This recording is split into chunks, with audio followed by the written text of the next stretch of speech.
ہر لمحہ وہ نور ہے اور وہ فضا وہ سرور ہے، رحمتوں بھرا ہے، بخششوں بھرا ہے، برکتوں والا ہے، عظمتوں والا ہے، رفعتوں والا ہے۔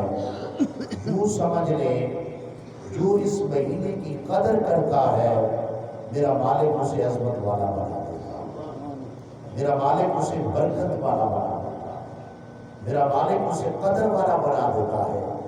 اسی میں تو شب قدر ہے، یہ قدر والا مہینہ ہے، اسی کا پہلا عشرہ تو رحمت ہے، اس لیے رحمت والا بنا دیتا ہے۔ یہی عشرہ دوسرا عشرہ جو چل رہا ہے یہ بخشش والا ہے، اس لیے میرا رب اس کی بخشش فرما دیتا ہے۔ تو آپ اسی سے اندازہ کریں اللہ تبارک و تعالیٰ کی طرف سے انعامات کی اتنی بارش ہے۔ حدیث پاک میں ہے میرے کریم آقا علیہ السلام نے ارشاد فرمایا اگر اس امت کو فرمایا میری امت کو یہ پتہ چل جائے گا کہ ماہ رمضان المبارک کی فضیلت کیا ہے، ماہ رمضان کی پہچان ہو جائے تو میری امت اللہ کی بارگاہ میں گڑ گڑا کے یہ خواہش کرے کہ یا مالک پورا سال ماہ رمضان ہو، یعنی 12واں مہینہ نہیں، یا اللہ 12 کے 12 مہینے، ایک مہینہ نہیں، فرمایا کہ پھر یہ خواہش کرے۔ دیکھو ایک طرف تو یہ انعام بھیجا جا رہا ہے، ایک طرف تو اس قدر اعلان کیا جا رہا ہے، اور دوسری طرف مسلمانوں کے پاس اب بھی روزہ رکھنے کا ٹائم ہے، اب بھی نماز پڑھنے کا ٹائم ہے۔ کیا یہ فلسطین کے مناظر ہمیں نہیں بتا رہے کہ تم دور ہو؟ روزانہ کی اموات ہمیں نہیں بتا رہے؟ کیا کل جس بچے کی شہادت ہوئی، ڈور جس کے گلے پہ چلی جمعے والے دن، کیا اس کی شہادت نہیں بتلا رہی کہ موت ایک سیکنڈ بھی نہیں دیتی؟ اتنا جوان بچہ، اتنا خوبصورت بچہ، تو آپ نے دیکھا کہ وہ آنے واحد میں دیکھتے ہی دیکھتے بس ایسے ڈور چلی، بس یکدم ہی اللہ کو پیارا ہو، اور کتنا اس کا خون ندیوں کی صورت میں ایسے جیسے بڑے جانور کی قربانی ہم کرتے ہیں تو اس کا خون بہتا ہے۔ یقین فرمائیں ہم سے تو دیکھا ہی نہیں جا رہا، اور یقیناً ہر مسلمان اسی طرح جو بھی دیکھتا ہے اس کے آنسو نکل آتے ہیں دل والے کے۔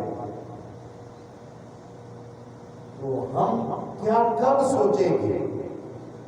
ہمارے لیے کوئی موت نہیں، ادھر سے اٹھتے ہیں ادھر ہنتے شروع کر دیتے ہیں، ادھر سے اٹھتے ہیں ادھر جھوٹ شروع کر دیتے ہیں، ادھر سے اٹھتے ہیں ادھر سے چور بازاری شروع کر دیتے ہیں، ادھر سے اٹھتے ہیں ادھر سے سود شروع کر دیتے ہیں، ادھر سے اٹھتے ہیں۔ ہمارے بس یہی مشاغل ہے۔ اگر نماز بھی ہے تو اس حد تک نماز پڑھی، نماز کے بعد نماز کو ہم ضائع کر دیتے ہیں۔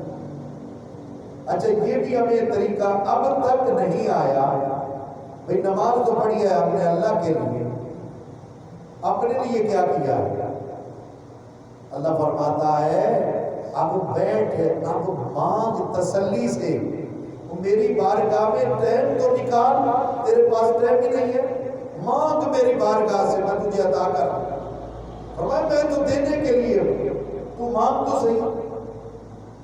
میں بن مانگے کافروں کو دے رہا ہوں، دے کیوں رہا ہے یہ بھی بات ذہن میں رکھنا، یہ مت سمجھنا کافروں کو دے رہا ہے، ہمارے ساتھ بھی کوئی سسٹم ہے نہیں، تمہاری ازمائش ہے، کافروں کو دے رہا ہوں، یا اللہ کیوں دے رہا ہے؟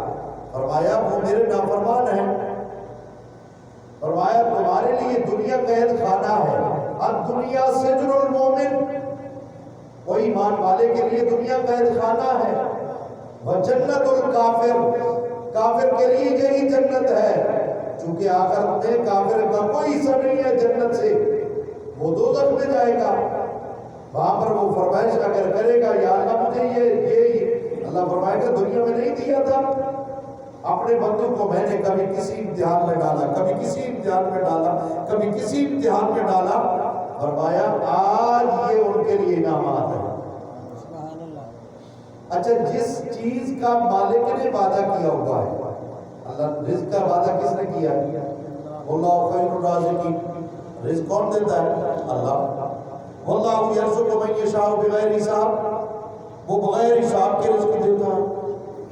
جس چیز کو اس نے وعدہ کیا ہے، ہماری دوڑ تو اس کے پیچھے لگی ہوئی ہے، ہم پکڑ لیں، ہم پکڑ لیں۔ جس کے پاس لاکھ آتا ہے وہ کہتا ہے 2 لاکھ آئے، جس کے پاس کروڑ آتا ہے وہ کہتا ہے 2 کروڑ آئے، یہ دوزخ بھرتا ہی نہیں۔ کبھی ہم نے شکر نہیں کیا، خدا کی قسم۔ اب دیکھیں ذرا پیچھے چلے جائیں، ہمارے بزرگ بھی بیٹھے ہیں، آپ سے بڑے بھی بیٹھے ہیں، وہ جانتے ہیں، ذرا پیچھے چلے جائیں یارو، ایک کمانے والا ہوتا تھا 50 کھانے والے، وہ کہاں سے روزی روٹی آتی ہے؟ اب 50 کے 50 کمانے والے ہیں، پھر بھی روٹی نہیں پوری ہوتی۔ دراصل کیا ہے، شکران نعمت ختم ہو گیا، نعمت کی بات ہی ختم ہو گئی، اللہ کی عطا پر یقین ہی ختم ہو گیا۔ او بھائی میں نے کمایا ہے، میں نے کمایا ہے، ہر ایک کو بتا رہا ہے میں نے کمایا ہے۔ تو نے کیا کمایا ہے یار؟ تجھے عطا فرمایا ہے، شکر کر کے اس نے تجھے عطا فرمایا ہے۔ تو قوم اس وقت ٹائم بھی نہیں ہے، نماز کے لیے ٹائم نہیں ہے، روزے کے لیے ٹائم نہیں ہے، اگر درس قرآن کا مسئلہ آ جائے تو درس قرآن کے لیے ٹائم نہیں ہے۔ اچھا بعد میں پوچھ لیں، وہ کہتے ہیں یار مسائل آتے ہی نہیں، پتہ ہی نہیں صاحب، تو کسی نے بتایا ہی نہیں۔ کبھی کسی نے اس سے یہ بھی پوچھا ہے، بھائی تو نے کبھی کسی سے پوچھا بھی ہے؟ کسی نے بتایا نہیں۔ وضو کے فرائض کتنے ہیں؟ کسی نے بتایا نہیں۔ استنجا کیسے کرنا ہے؟ کسی نے بتایا ہی نہیں۔ تیمم کیسے کرنا ہے؟ کسی نے بتایا ہی نہیں۔ دعائے قنوت نہیں آتی، کسی نے بتایا ہی نہیں۔ عمر 67 سال کی ہو گئی ہے، نماز جنازہ نہیں آتا، کسی نے بتایا ہی نہیں۔ بھئی کون آ کے کسی کو کیا بتا کہ اس کے اندر کیا ہے، اسے آتا ہے یا نہیں آتا؟ آپ نے بھی کسی سے پوچھا ہے؟ اور کسی سے نہیں، تو گھر والی سے پوچھ لے، یار تجھے نماز آتی ہے تو مجھے یاد کروا دے۔ اور کسی سے نہیں تو اپنے بیٹوں سے پوچھ لے، مجھے نماز یاد کروا دے۔ اور کسی سے نہیں تو اپنے امام صاحب سے پوچھ لے، یار مجھے دعائیں قنوت یاد کروا دے۔ اور حیران کن بات یہ ہے، قرآن نہیں پڑھے پریشان ہیں، وہ کہتے ہیں اب کیسے ہم پڑھ سکتے ہیں، ہماری عمر تو 70 سال ہو گئی، 60 سال ہو گئے، ہم کیسے پڑھ سکتے ہیں؟ کیا 70 سال کی عمر میں گناہ جھوٹ بول سکتے ہیں، غیبت کر سکتے ہیں، 70 سال کی عمر میں زنا کر سکتے ہیں؟ وہ بھائی گناہوں والے کام تو ہم کر رہے ہیں، جھوٹ بھی بول رہے ہیں، غلط کام کر رہے ہیں، تجھے کس نے بتایا ہے کہ 70 سال کی عمر میں قرآن نہیں پڑھ سکتا؟ دعا کر، تو شروع کر دے، ہو سکتا ہے تیری موت آ جائے، قبر میں سارے حساب و کتاب ایک طرف ہوں گے، پھر مالک فرشتوں سے فرمائے گا لاؤ قرآن، میرے اس بندے کو قرآن پورا کرواؤ، اس نے دنیا میں شروع کیا تھا، اب میری بارگاہ میں آ گیا ہے، اب اس کا قرآن تو مکمل کرواؤ۔ یہ حدیث بات ہے، کیا کریں؟ یہ دکھ کس کے لیے ہے؟ یہ آپ کے لیے نہیں ہے، آپ سارے مبلغ ہیں، آپ کو سنایا جا رہا ہے، آپ نے باہر جا کے سب کو سنانا، آپ کے لیے اس لیے ہے کہ آپ نے پیغام دینا ہے، ہم نے گھر گھر پیغام دینا ہے۔ یہی مسجد ہوتی تھی، بڑے دکھ سے کہنا پڑتا ہے۔ اب پیچھے چلے جائیں، نماز تراویح کے لیے ہماری 4-5 سطریں ہوتی تھی۔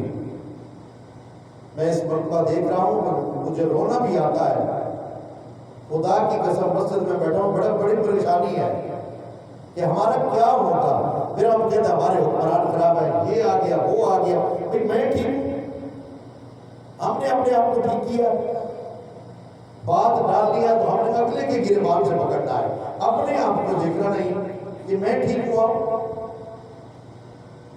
اگر میں اچھا ہوتا تو رب مجھے حکمران بھی اچھا تھا، میرا کردار اچھا ہوتا، میرا ماحول اچھا ہوتا تو اللہ تعالیٰ مجھے حکمران بھی اچھا تھا کرتا۔ کیا یہی منصب رہ گیا کہ اب لوگوں کے پاس قرآن پاک سننے کے لیے ٹائم بھی نہیں؟ یہ شکر ہے کہ جب ہم 8 رکعتیں پڑھتے پڑھتے ہیں نا، میرے خیال میں 2.5 یا 3 سطریں ہوتی ہیں، 8 رکعتوں کے بعد میرے پاس میرا خیال میں 1.5 صف لگ جاتا ہے، یہ بڑی مشکل سے کبھی 2 صفحے ہو جائے، یہ بھی آگے والے ہیں۔ آپ اندازہ کر لیں کتنے نمازی ہے ہمارا مرکز۔ کہاں وہ ذوق رہا، ایک شبینہ ہوتا تھا سننے کے لیے، بابے جنہوں نے قرآن بھی نہیں پڑھا ہوتا تھا، سارے کے سارے نکلتے، وہ آج فلاں جگہ پہ شبینہ ہے، چلو ہم شبینہ سننے کے لیے جاتے ہیں۔ یار ہم قرآن سے اتنا دور ہو گئے۔ خدا رہا بدلو، اپنے آپ کو بدلو، اپنے ماحول کو بدلو۔ اگر ہم نے اب تک نہیں بدلا، نہیں بدلیں گے، اس مالک کو ضرورت نہیں ہے۔ مالک تبھی نظام بدلے گا جب ہم بدل دیں گے، جب ہم ٹھیک ہو جائیں گے، اللہ کی بارگاہ میں توبہ کریں گے، اپنے گناہوں کی معافی مانگیں گے، پھر دیکھنا تمہارے ملک کی خوشحالیاں، تمہاری تندرستیاں کس طرح خوشحالیوں میں تبدیل ہوتی ہیں، پھر تمہارے گھر کا ماحول کتنا خوشحال ہوتا ہے، پھر تمہارے آس پاس کا ماحول کتنا خوشحال ہوتا ہے، پھر تمہیں ہر بندہ کس طرح خوشحال نظر آتا ہے۔ خوشحالی کی وجہ اصل دین تھا، جس دین سے ہم دور ہو گئے۔ اللہ تعالیٰ فرماتا ہے فَاذْكُرُونِی أَذْكُرْکُم، تو لوگوں تم میرا ذکر کرو، میں تمہارا ذکر کروں۔ اسی بات پر ہی ہم رک جائیں نا، کوئی بڑا بندہ کہے نا، یا باپ ہی کہہ دے بیٹے کو، اور بیٹے تو سعودیہ میں رہتا ہے، بس تو یاد کیا کر، میں تو تجھے ہر وقت یاد کرتا ہوں۔ باپ کہتا ہے بیٹے سے میں تو تجھے، اور باقی ماں باپ تو یاد رکھتے ہیں۔ اسی بچے کی، جس بچے کی جمعے والے دن ڈیتھ ہوئی ہے، دوسرے دن اس کی والدہ کی ڈیتھ ہوئی، وہ صدمہ بھی نہیں برداشت کر سکتا۔ یعنی ماں باپ کو اپنی اولاد سے کتنا پیار ہے یار۔ ایک طرف تیرا میرا پیار ہے اپنی اولاد سے، ایک طرف وہ پروردگار ہے، فرمایا تیری 70 ماؤں سے بھی زیادہ پیار ہے۔ فرمایا میرے بندے آپ تو صحیح، مجھے رب رب کہہ تو صحیح۔